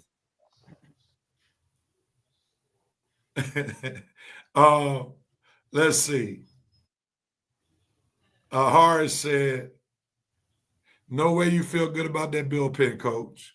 They might as well bring Kimbrel because Iglesias is you know what? We might as well bring Kimbrel back. They've been talking to Kimbrel. I saw somebody talking to Kimbrel from the Braves, I think. I don't know. Well, he on the team. He can't do no worse. Yeah. Passtown has bought the Reverend Doctor some Phillies gear. Gear that he won running around to the mid-office. VP said, great analogy, Reverend Doctor. Stop signing retreads and buy some real D tires. ATL going back to thrift shop mentality, acting like those buyers on storage wars, spending all that money in hopes of finding the treasure. Taboo Shah just in the chat. Base Not on Timu. scoffs at their prayer. Not Timu. Oh Lord. Wow. Yeah, let's get off this report, man. Let's go to 5 for 5 time. Give us some joy. Let's give us some Red and Red Sports Store joy, VP. 5 for 5 time. I hope. Come on, VP. We're waiting on you. There he is. There he is. No, he ain't go. Come on, VP. Joe Black's the only professional position I trust less than the Braves pitching. It's still it's still his quarterback. Wow. Okay. Yeah, Joe Black, you be taking shots at the Steelers, but who beat you last year? You keep taking shots. All right, VP. Thanks for the Red and Red Sports Show, Joy, with your comment. Here we go. Cue the Lunas. Let's do this. All right, it's 5 for 5 time. We talk 5 topics, no more than 5 minutes. This is where Red and Coach get to wax poetically for 1 minute each on a particular topic, 45-second single shot, 15 seconds group shot. They go over the minute, they get muted. While they're giving their takes, Reverend Nation, feel free to chat. Put your takes in the chat. We'll be happy to read them after they get through. All right. With that being said, let's go. 5 for 5 time. First topic. It's been a hot topic. Dealing with black versus white women. 2 professional athletes had this commentary. The battle between Ryan Clark versus RG3 when it comes to Caitlin Clark and Angel Reese. Coach, we'll start with you. 3, 2, 1, go. Please let's end this feud. I mean, stuff was said. Everybody then they bringing up Ryan Clark had a white daughter, which she doesn't look white, but she had a white girl. Marcellus Wilder tried to throw his little bit in there. Who cares about you? Let it go. Ryan Clark apologized for some of the things he said. So it's over with. RG3, you still a cornball, but moving on. Red, you got it. Man, this is funny. This whole situation is just hilarious. RG3 trying to go off, Ryan going off, upset because RG3 wife laughing in the background. That's what really started this whole thing. RG3 wife laughing in the background, and Ryan heard it, and that's what got him on this little tirade. But I'm gonna repeat what I said on my page. Look, it should have just remained between Ryan Clark and RG3. We leave the wives and the kids and the families out of it, okay? If y'all two want to go back and forth, fine. But Ryan should have never brought up his wife, even though you hear he in the background. Look, unless she say something, Ryan, if she say something, then it's fair game. As long as she keep that trap shut, she can laugh, she can sing, she can do whatever she wants in the background. But you can't go there unless she say something to you. Because now you look bad. That's why you apologize, because you knew you was wrong for bringing her into it. So, like Coach said, just kind of move on. But Ryan should have just left the wife out of it. Him and RG3 can battle, debate on whatever topic they want to. Just leave the wives, the girlfriends, the families, the parents out of it. Men, we battle, we talk about each other. That's where it should stay. That's where it should lay. Nobody else needs to be involved. Man, RG3 trying to get back on ESPN. Hold on, Coach. You can't just come in on this segment. We got some comments. Come on, man. The Braves. Oh, it's talking about the Braves. Okay, Alexis. Yeah. Braves aren't trying to run championship comparison. All right, go ahead now. You can talk, Coach. Oh, no, you can't. Okay. RC made his points. He got us talking about it. Regrets, yes, but we got what he was saying. RG3 Ninja, you're wrong for trying to insert ESPN into the combo. RC said what he said on a non-ESPN platform. RG3 is like Steven from Django. RG3 approach RC like a man. Go behind closed doors and handle this like men. Yeah. Go ahead, Coach. He said what I want to say. RG3 trying to bring ESPN into it. You look like a clown then, cornball. They're not letting you back home. I mean, it's a dicey situation.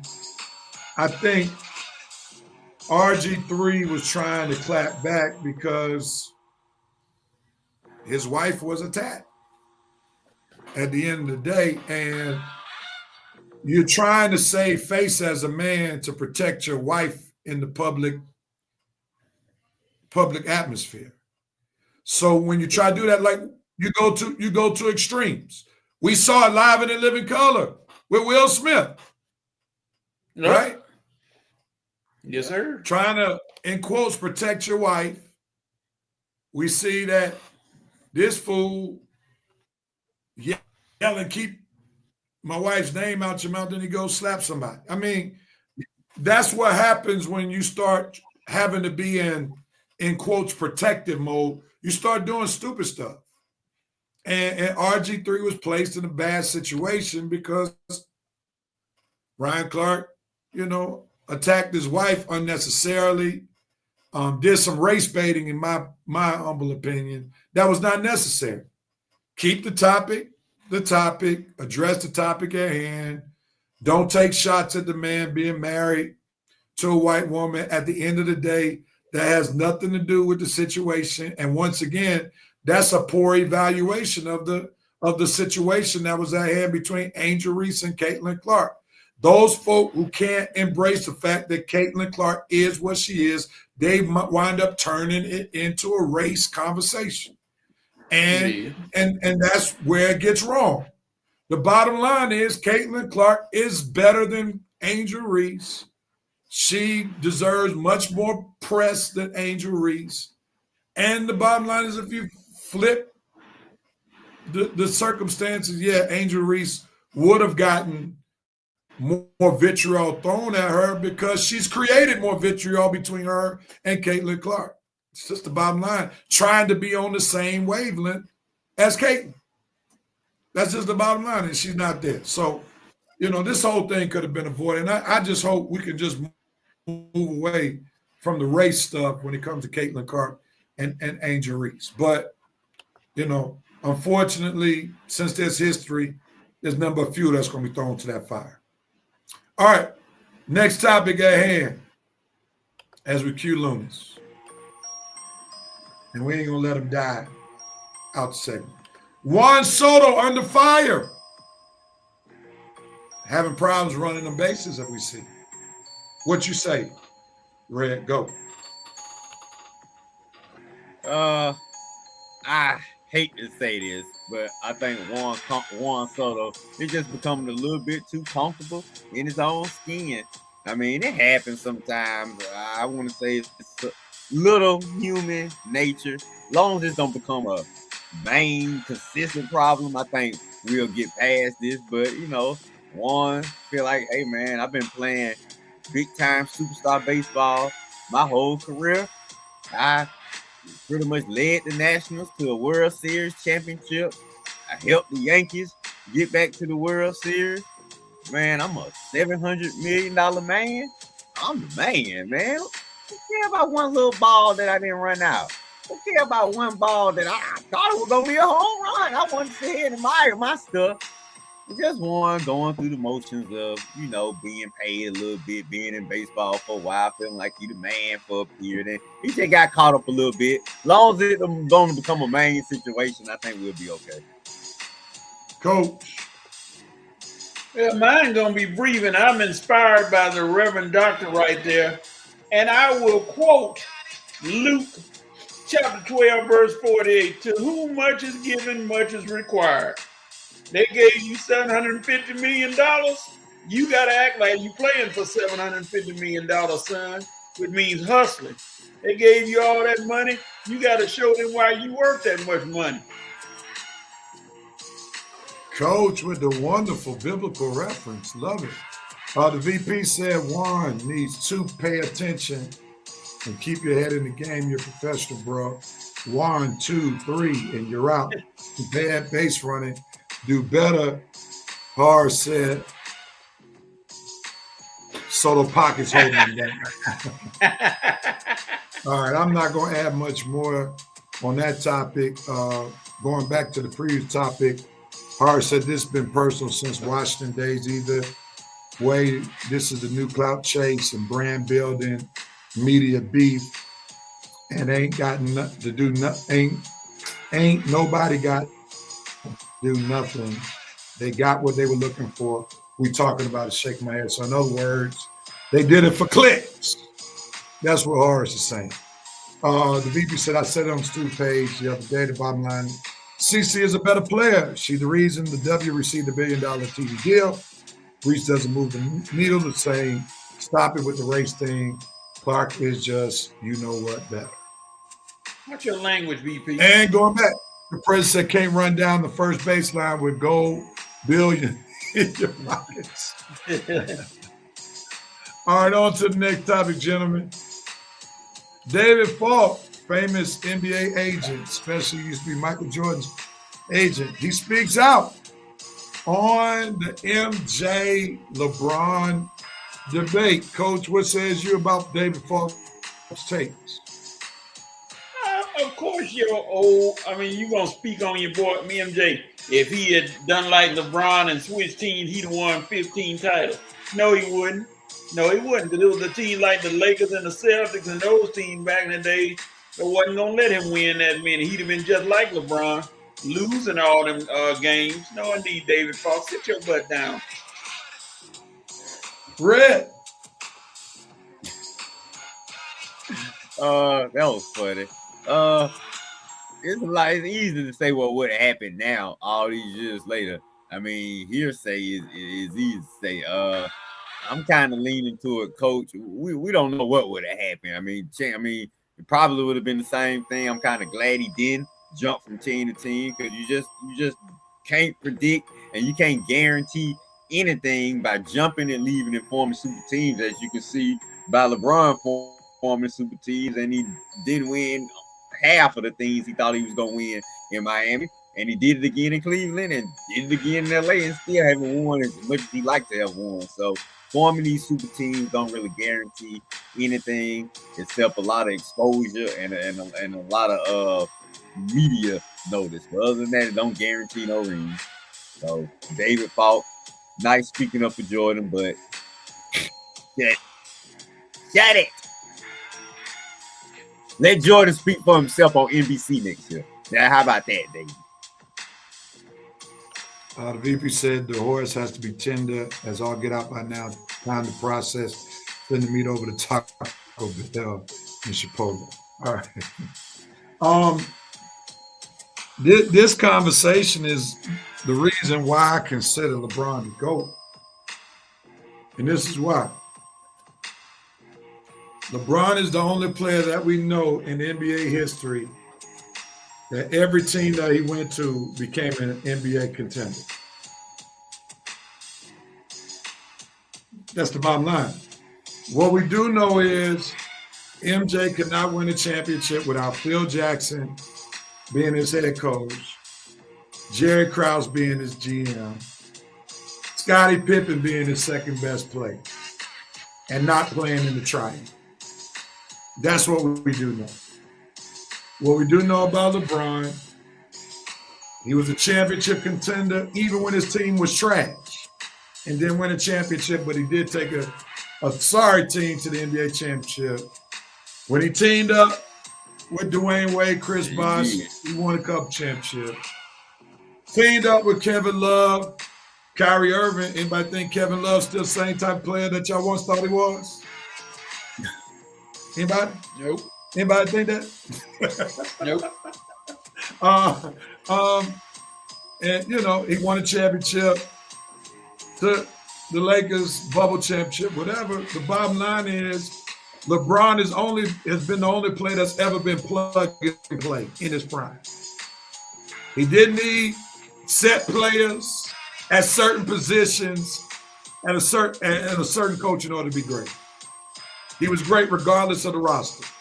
Michael Jordan needed a perfectly constructed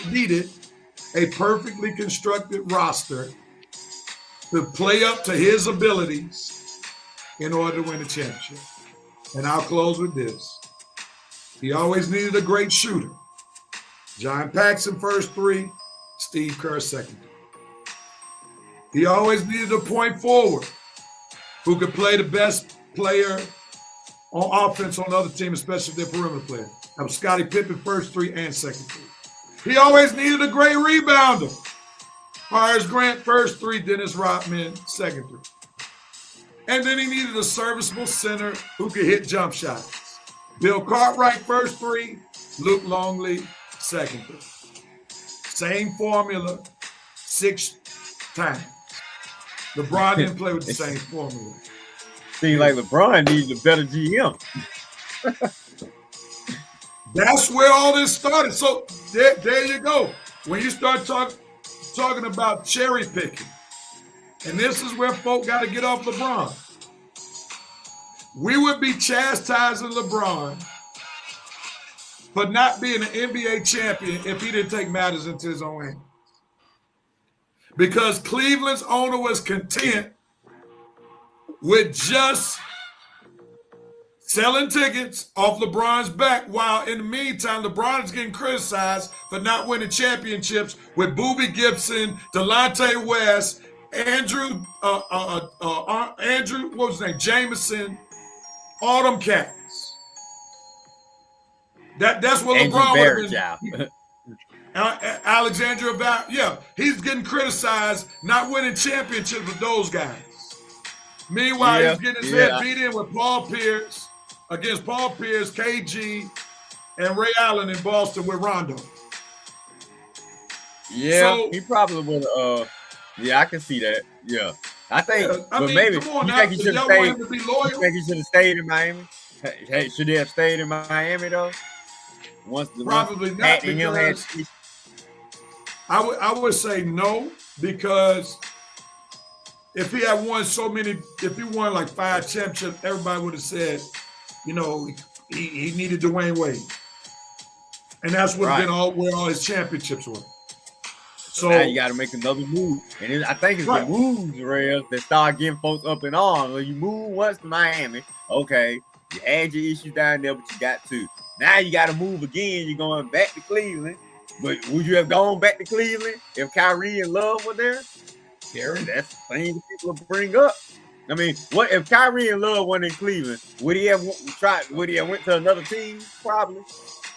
Well, you got to remember Kevin Love wasn't in Cleveland when he first got there. Well, yeah, They Love, traded. but if Kyrie and the ability to add another guy wasn't there, he probably would have went to another team. And I don't know. I think them moving around like. I just think you're moving around like he did. So here's the thing. Here's the But I'm with you though. NBA fans. You probably had to move out of Cleveland because they weren't doing shit at first. I mean, they weren't doing that at first. My bad, real. You might put you in timeout, right? Lord, so here's the thing.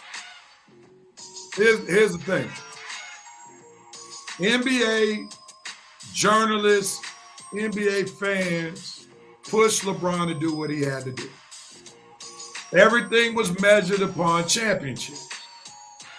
His greatness measured upon championships. He wasn't going to win any with the current structure of Cleveland. When he realized he was trying to get Chris Bosh to come to Cleveland, Chris Bosh said, absolutely not. That's when he knew I had to leave, because I'm going to get crucified if I never win a championship. So that's why they made him always trying to compete for championships, and he's looking at the best roster that he could grab in order to win championships. The NBA created that monster. All right, let's finish these comments, man. We spend way too much time on this. Bogus compare apples to oranges. Stop it. This new era of basketball. He in hindsight can say this because he represented the proverbial GOAT. They also said media contenders, and that Reverend Dr. Media contenders fault. Go enjoy your money that I'm sure you're still making off MJ. No one cares about your opinion. Jerry Krause's ghost just entered the chat holding out his hand and asking for his propers. Delonte West just entered in the chat. Oh, Lord. On to the next. The NBA players are allowed to play flag football in the Olympics. Fair or foul? What says you, Coach? Go. NBA players are playing, so hey, NFL players might play. And I saw some flag football guys saying they don't need to be playing. That's our sport. We don't need to be playing. Okay, beat them. Since you know how to do flag football so well, go out there and beat them. But if you give me a flag football team like I saw constructed on TV with Lamar Jackson and Jefferson and Chase at wide receiver, I'm gonna beat everybody in the world. So no problem. We'll see what happens. Ray, your thought? It's fair. Okay, so fair. I guess it'll be fair since you got all the other athletes participating in across the country until the wrong player get hurt. Then it's gonna be all kind of criticism. So as long as the wrong player don't get hurt and out for the season, or the wrong player don't get hurt and their career jeopardized from this flag football stuff, we'll be okay. If the wrong player get hurt, man, it's gonna be all kind of criticisms and debates. So just prepare yourself for it. As long as we all good, everything will be all good. As long as the wrong player don't get hurt. That's fair. Can I insert another answer between fair or foul? Yes. Yeah. I insert who cares. Who cares about flag football? Like, are we really gonna beat our chest as Americans because we had NFL players winning flag football? I mean, come on, man, stop. Like, it don't who cares at the end of the day? Last comment on this, I guess. The VP said foul. They play a much more physical sport. The more is invested in them. Easy to find another basketball player, but hard to find a quality QB. I can see tons of MCL, ACL tears on the rise. You might have changed the vote with the NFL owners if they had seen your take, Mr. VP. Last topic for 5 for 5, Ray, it's on you. Should Mr. Halliburton, who inserted himself during the Pacers Milwaukee series, got up in Giannis's face, protecting the Pacers and more importantly his son, should he be allowed to return? What says you, Red? Go.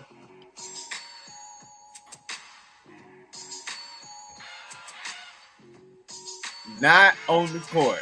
Up in the press box with maybe the owners and the suite. Yeah, just get on upstairs and eat good, relax, take your wife up there. Y'all can eat good and chill. You ain't on the court with the temptation to go talk trash to Brunson or Cat or Ananobi or Mitchell or any other guys down there, Mr. Halliburton, because I feel you, man. I know you're proud of your son.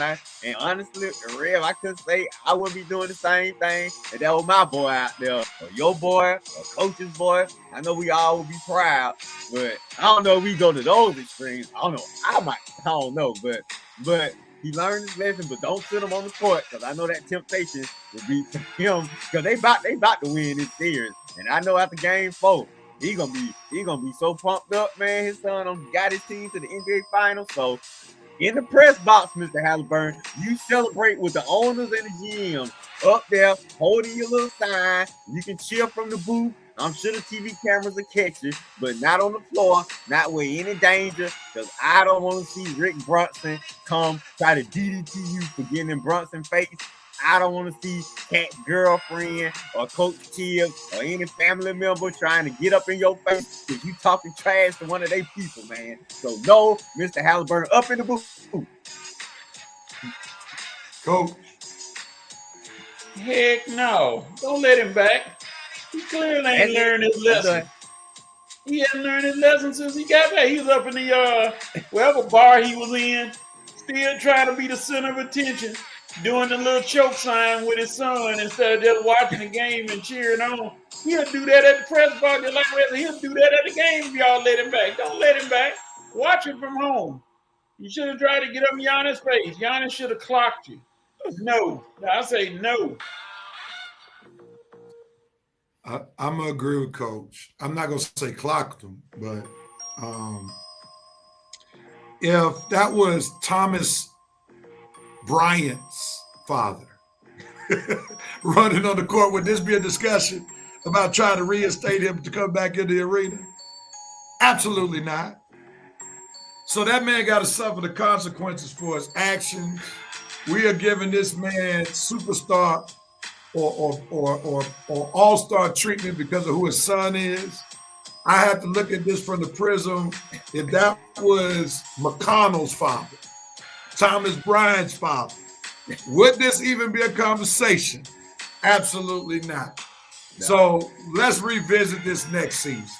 But this season, he shouldn't be permitted to walk through those doors. And I know he's a black man, but there are consequences for actions. And nobody's parent should be allowed to walk on the court in real time. Period.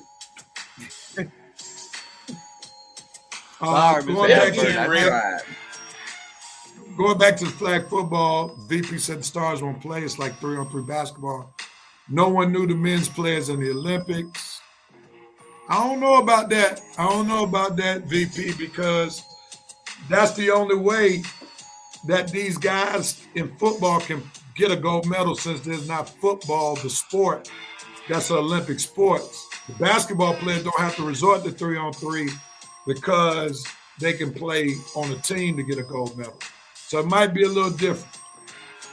Foul any player is one turn ankle away. It's basically an all-star game.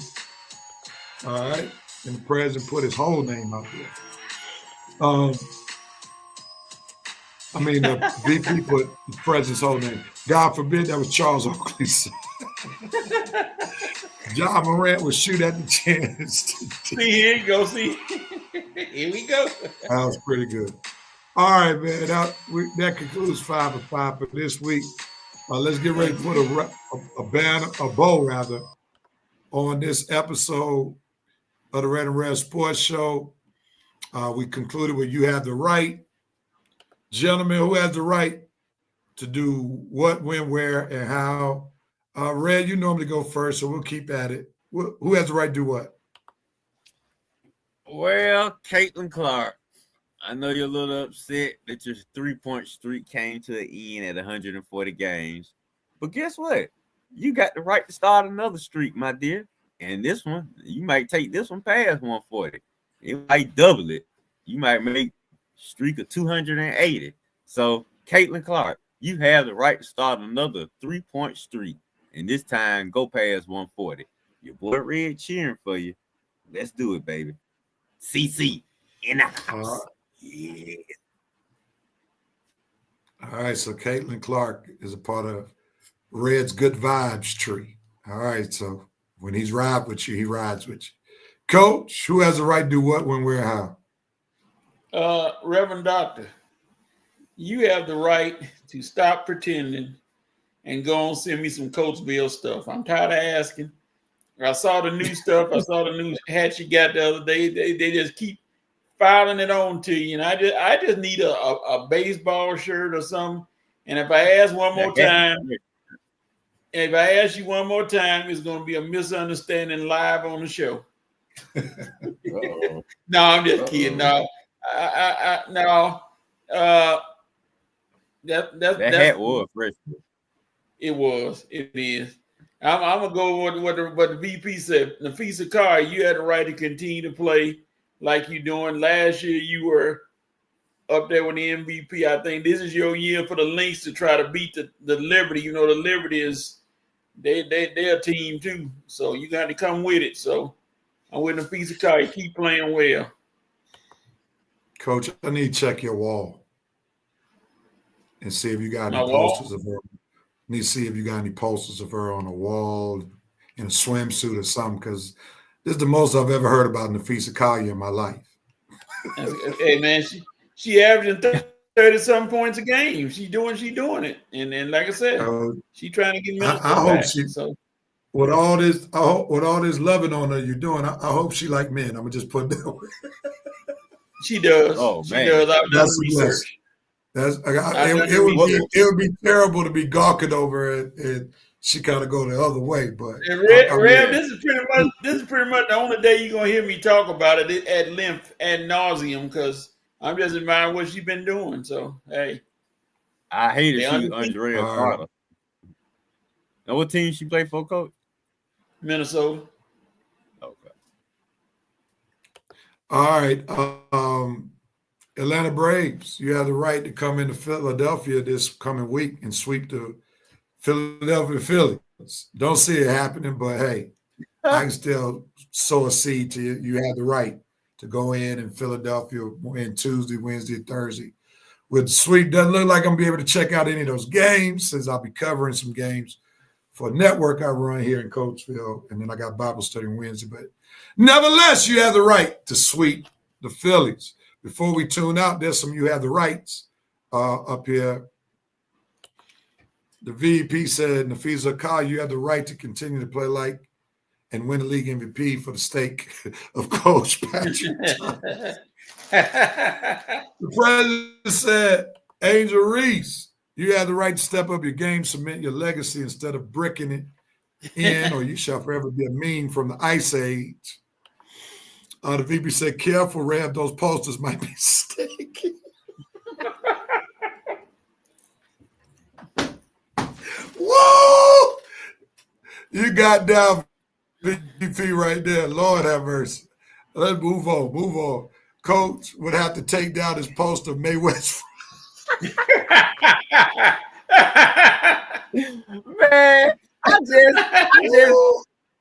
I just figured out what Bitch talking to. Man, Bitch, you crazy. Yeah, he crazy, ain't he? Hey.